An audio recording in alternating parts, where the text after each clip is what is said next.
coronavirus freak out. My coronavirus freak out happened yesterday, and it went something like, why is he being such a douchebag and bringing his girlfriend who just came from overseas back to your house when she's supposed to self-isolate, and then yelling at you like an asshole when you said no, and why aren't they closing schools, and my grandma just died, would you please stay the fuck away from my parents, would you like it if 50 people visited your parents? I don't give a fuck about Greek customs, and once again the priests are using their religious agenda, putting the elderly at risk, mostly women because men are natural born sinners. And oh my God, I just spoke to a doctor and this is all seriously fucked. What the hell is going on?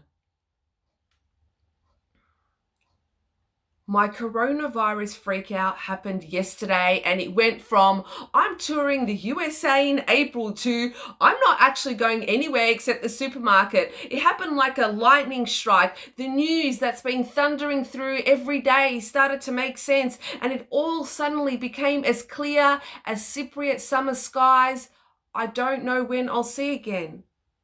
The government balancing act, the seesaw, economic crumble versus reducing the deaths. What the fuck is going on? I had dinner plans this weekend. What happened to my life? Am I going to be able to see my parents? My grandma just died and I don't know if I can see my parents. My daughter is in school and she has a cough and I don't know when I will see my parents.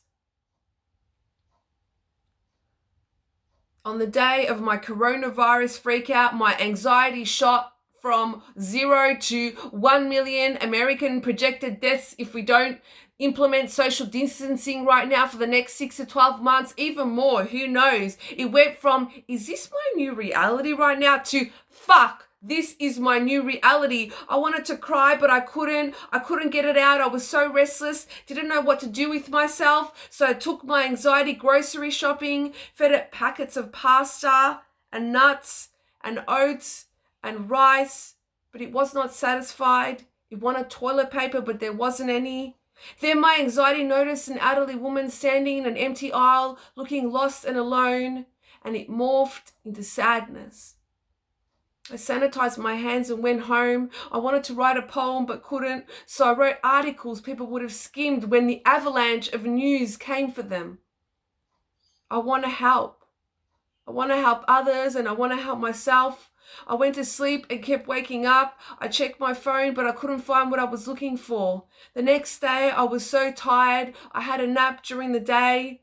My body was telling me to rest, to chill out. And after that sleep, I picked up my notebook beside my bed and poetry came out instead. I put out the bins and a woman walking through my street said, "Hello." And for a brief second, my heart bloomed. As I sat on the couch that night watching the news, someone said, "We're all in this together," and my eyes began to water. That's what I'll do, I told myself. I'll create flowers like poems, and I hope I can touch people one by one. Thank you. Stay safe, everyone.